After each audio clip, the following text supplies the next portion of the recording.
Hi guys, welcome to my Goat Shed Life. Welcome back. If you haven't subscribed already, just hit the subscribe button and push that little bell, ding-a-ling, so you'll get notifications of future videos. Yesterday I did a video about what the goat shed area was like when I got back. Fortunately, there were no critters that I found other than a few cobwebs in the house. And so it was great to be home. Also, if you watched my video yesterday, you will remember that I harvested a lot of tomatoes. So today, I thought we'd try to do something with them. My first idea for doing something with them is something that I did with some cherry tomatoes a few years ago, and that is to actually dehydrate them. These particular tomatoes are San Marzanos, and I bought them, the seed, I grew them from seed, which I bought at Tractor Supply, and they're organically produced, and they are an indeterminate plant, but you'll know what that means if you watch my video from yesterday. Anyway, I read a couple of instructions on how to do these particular tomatoes, how to dehydrate them. I'm using a dehydrator which I looked real closely and was made in the USA by Ronco.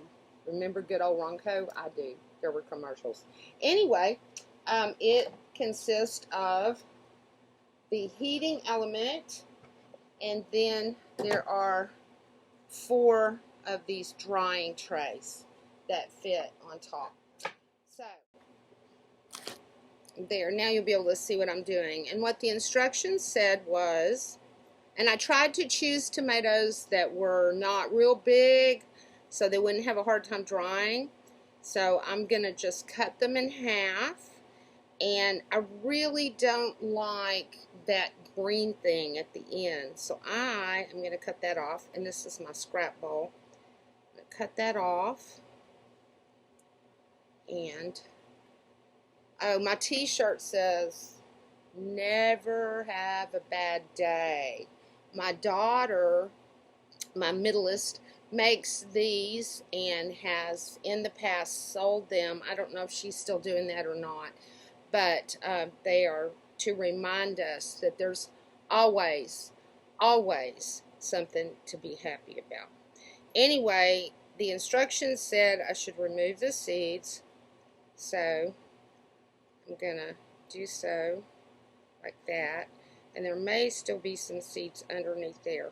Now it said to leave the flesh intact, but on this one I'm going to go ahead and just cut that middle part out completely, and that way I've got all the seeds out. And after that I'm going to, I've already done one, put them all in this bowl and add probably some garlic salt and maybe some Italian seasoning.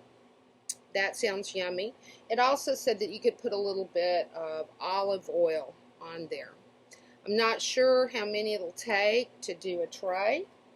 The other things I have that I could use would be some of my oregano I harvested out of my garden outside, and or I wonder what it would taste like if you used a little bit of rosemary.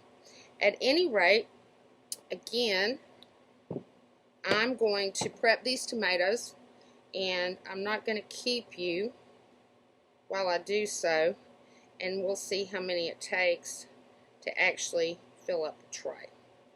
And I will get back with you once I've got them all prepped. Okay, see you in a minute.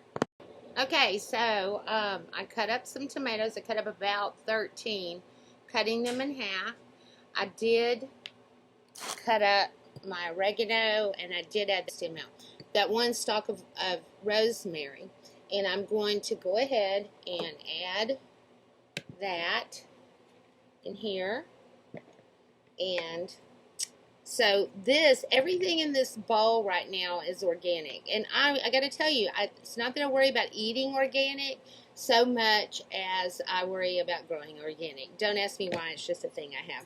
I'm going to add what is probably some very inorganic garlic salt to these tomatoes. And then I'm going to add just a smattering of olive oil. So, and I'm going to mix all that around, trying to get everybody and everything evenly coated with all the good yummy stuff. I would think that the bottom tray, if I was going to do plain, that what I would want to do is probably put those on the bottom tray, because I would think that whatever your smell or your spices are, they're going to travel upward with the heat. So that's just in my, my happy little crazy brain. So anyway, you take the tray, and I have herbs all over my fingers.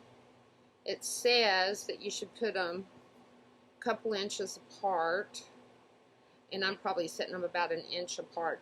This is going to give me a good measure of how many actually fit on a tray. I may have enough, and I may not have enough.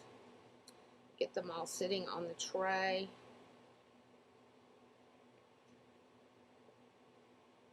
Anyway, this particular variety of tomato, the San Marzano, you can read about it. It's a very popular sauce tomato, and it's because they're more meaty than your slicing tomatoes and the like. So we're going to see how they do being sun-dried tomatoes. Have you guys ever bought sun-dried tomatoes? Woo! They are proud of those. Oops. I don't want that one. Anyway, it says it's going to take about 8 hours. I'm thinking it's probably going to take a little bit longer than that for these to dry. But they will be a delicacy that will be well worth it. When I did cherries, they were kind of like little tomato raisins. So about 12 tomatoes at the size that I chose is what it's going to take to fill up a tray. So I should be able to use up a goodly number of my tomatoes if I fill up all 4 of the trays. And they just sit on there and stack up. And I'm going to fill up the rest of my trays, or as many as I feel like I want to. And hold on. Then you got this, that's the lid that goes on top, and it's got a little vent if it needs to be vented. And one of the suggestions also was to take an oven thermometer and actually put it in there so you would know, because you're supposed to dehydrate at about 140 degrees. Okay, so I've had these in here for about 24 hours. It said 8, but I think 8 was a little bit short. It feels pretty warm, and they are pretty crunchy, kind of crunchy. I've already taken some of them out. So these are the ones that I've taken out, and I'm down to just 1 tray. So I'm gonna feel these right quick. I think that they're ready. And as I said, these are really expensive in the store. I probably used, I don't know, 2 dozen tomatoes. And let's just kind of see what they yield. So what I ended up with was about a half of a half-quart jar. I think this is a half-quart jar. And so if I had done another couple of dozen, that's 2 tomatoes, I would have ended up with a whole jar. These will last probably for months if I put them in the refrigerator. So anyway, yeah, that's what I did with some of my tomatoes. And I still have all of those, and I need to figure out something to do with that. Anyway, if you enjoyed my video, and just give me a like, a thumbs up, And if you haven't already, please subscribe to my channel where you can come and learn lots of fun things and have a good time. Thanks, y'all. Bye.